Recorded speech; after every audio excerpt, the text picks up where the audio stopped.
Hello friends, இன்றைக்கான கதையை பார்ப்போமா? இன்றைக்கான கதை 2 குட்டி வாழை பசங்களுக்கு நடுப்புற நடக்கிற ஒரு உரையாடல். வாங்க கதைக்குள்ளே போவோம். 2 பசங்க பேசிகிட்ருக்கானுங்க. ஒருத்தன் சொல்கிறான், டேய் நான் தான்டா பெருசு அப்படின்னு. இன்னொருத்தன் சொல்கிறான், கிடையவே கிடையாது நான் தான் அப்படிங்கிறான்.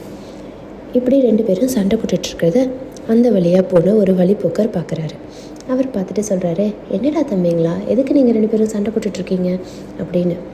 இல்லை சார், இந்த தடவை யார் எக்ஸாம் நல்லா பண்ணுனா அப்படிங்கிறதுல தான் நாங்கள் 2 பேரும் சண்டை போட்டுட்ருக்கோம் அப்படின்னு சொன்னானுங்களாம்.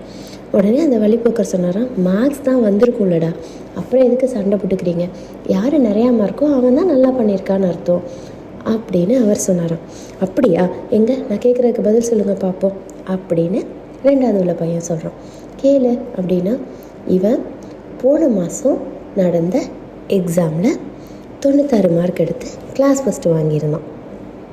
இந்த மாதம் 85 மார்க் எடுத்து திருப்பியும் கிளாஸ் ஃபஸ்ட்டு வாங்கிட்டான். ஆனால் என்ன, 85 மார்க் 10 பாயிண்ட் குறைஞ்சிட்டான். ஆனால் நான் போன மாதம் 20 மார்க் எடுத்து ஃபெயில் ஆகிட்டேன். ஆனால் இந்த தடவை 30 மார்க் எடுத்து திருப்பியும் ஆனால் ஃபெயில் ஆகிட்டேன். ஆனால் நான் 10 மார்க் ஜாஸ்தி எடுத்திருக்கேன்.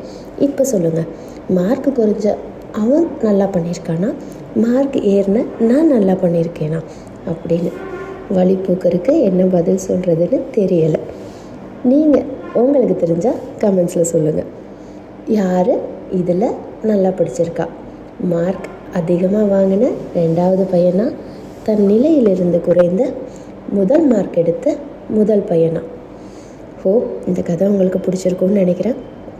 இந்த கதை பிடிச்சிருந்ததுன்னா லைக் பண்ணுங்கள், ஷேர் பண்ணுங்கள். இன்னும் நம்ம சேனலை சப்ஸ்கிரைப் பண்ணலைன்னா சப்ஸ்கிரைப் பண்ணிக்கோங்க. தேங்க்யூ ஃப்ரெண்ட்ஸ், தேங்க்ஸ் ஃபார் வாட்சிங் திஸ்.